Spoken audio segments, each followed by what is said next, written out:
আমাদেরকে বাঁচান, চেষ্টা করেন। আমাদের সবাইকে রক্ষা করতে হেল্প করেন।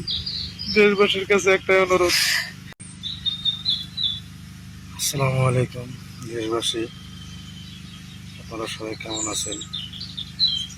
আপনারা সবাই হয়তো ইতিমধ্যে জানেন যে আমরা 30 জন লোক একসাথে রাশিয়াতে আসছিলাম।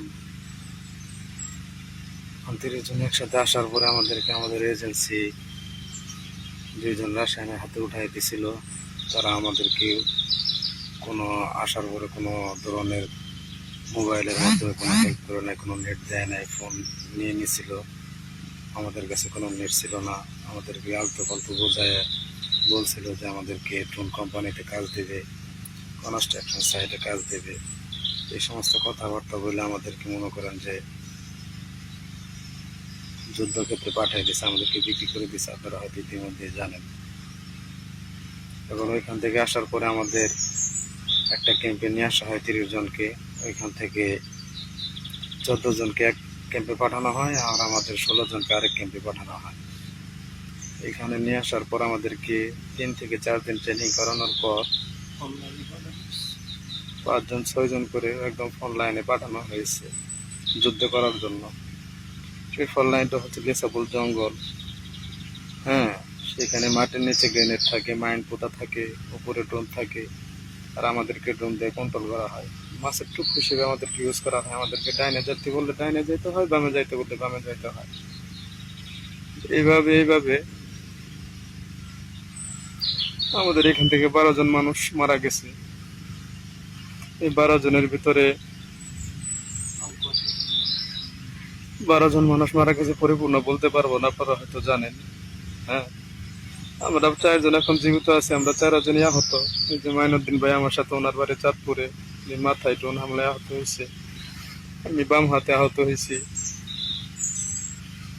এখন আপনাদের কাছে, দেশবাসীর কাছে একটাই অনুরোধ, দেশের সরকারের কাছে অনুরোধ, আমাদেরকে বাঁচান, আমাদেরকে রক্ষা করুন, হেল্প করুন। আগে আমাদের আল্লাহ, পরে আপনারা। আমাদের 4 জনের 2 জন এখনো হাসপাতালে। আমাদের 4 জনের ভিতরে 2 জন এখন অন্য একটা হসপিটালে আছে, আর আমাদেরকে একদম ক্যাম্পে রাখা হয়েছে। যে কোনো সময় আমাদেরকে এখান থেকে ফোন লাইনে পাঠাই দিতে পারে।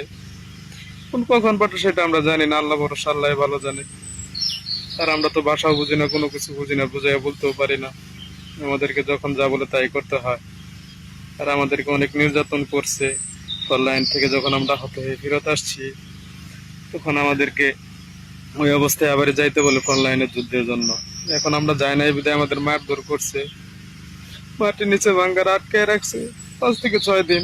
খাইতে দেয় নাই, পানি পর্যন্ত খাইতে দেয় নাই, কোনো কিছু দেয় নাই। প্রতিদিন এসে এসে মারধর করছে।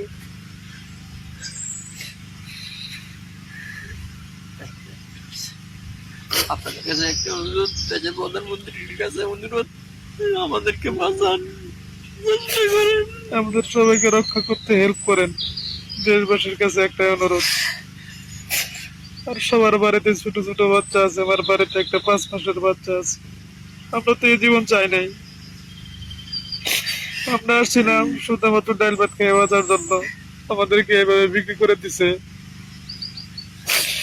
এখন কি করবো আমরা বুঝতে পারতেছি না, বুঝি না বাসা, কোনো কিছু বুঝি না।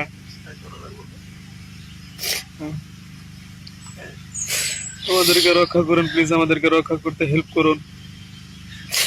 আপনাদের কাছে একটাই অনুরোধ, সকল স্তরের জনগণের কাছে একটাই অনুরোধ, আপনারা আমাদেরকে রক্ষা করতে হেল্প করুন। আমরা চাই দেশে যাই মরতে, আমরা মুসলিম। আমরা চাই আমাদের মৃত্যুর পর যেন জানাজা হয়। এইভাবে শিয়াল কুকুরের মতো আমরা মরতে চাই না। প্লিজ আমাদেরকে রক্ষা করতে হেল্প করুন। আপনাদের কাছে একটাই আহ্বান। আর আমরা ফোন চালাচ্ছি এখানে, লুকায় লুকায় একটা ফোন কিনছি হসপিটালে নেওয়ার পর। তারা এখানে জানে না যে আমার কাছে ফোন আছে, লুকায় লুকায় ব্যবহার করতেছি। আমরা দেশের থেকে যে মোবাইল গুলো আনছি, তারা মোবাইল গুলো নিয়ে নিছে। এখন পরে আল্লাহ, আল্লাহর পরে মানুষ। আমরা তো মাত্র চেষ্টা করতে পারি। সকল স্তরের মানুষের কাছে আমাদের অনুরোধ, স্টুডেন্ট মানুষ, যত ধরনের মানুষ আছে সবাই আমাদেরকে রক্ষা করতে হেল্প করুন। প্লিজ হেল্প করুন প্লিজ। আপনাদের কাছে আকুল আবেদন। তা নইলে যে কোনো সময় আমাদের ফোন লাইনে পাঠাই দিবে, আমরা মারা যেতে পারি যে কোনো সময়, ড্রোন হামলায়, গ্রেনেড বোমায়। অথবা মাইন্ডে পাপড়ে মারা যেতে পারি। এইভাবে মৃত্যু চাই না আমরা। আমরা চাই আমাদের মৃত্যুর পর আমাদের জানাজা হোক, আমাদের ফ্যামিলির কাছে মরতে চাই আমরা। প্লিজ হেল্প করুন, হেল্প করুন, আমাদের বাঁচাতে সাহায্য করুন প্লিজ। প্রধানমন্ত্রীর কাছে একটা এগুলো আবেদন, আমাদের বাঁচানোর জন্য আপনি হেল্প করুন, প্লিজ হেল্প করুন। আপনি চাইলে সম্ভব, আমরা যতদূর জানি। আর 14 জনের কি অবস্থা সেটা তো আমরা জানি না এখন পর্যন্ত। আমাদের 16 জনের ভিতরে 4 জন মাত্র জীবিত আছে এখন, তাও সবাই আহত। কখন না কখন আবার পাঠাই দিবে সেটা আমরা বলতে পারি না। আর আমার বাড়ি হচ্ছে জামালপুর যারা 2 নং শরীফপুর ইউনিয়ন গোদাসিমলা গ্রামে। আমার বাড়ি চাঁদপুর জেলা ফরিদগঞ্জ থানা সুরমনগর উপসা দক্ষিণ ইউনিয়ন পশ্চিম কাউনিয়া মসজিদ বাড়ি। আর বেশি কিছু বলতে পারবো না, যে কোনো সময় লোকজন চলে আসবে। প্লিজ আমাদেরকে রক্ষা করুন, উপরে আল্লাহ পরে আপনারা আমাদেরকে রক্ষা করতে হেল্প করুন প্লিজ। আমরা এভাবে মরতে চাই না। আল্লাহ হাফেজ।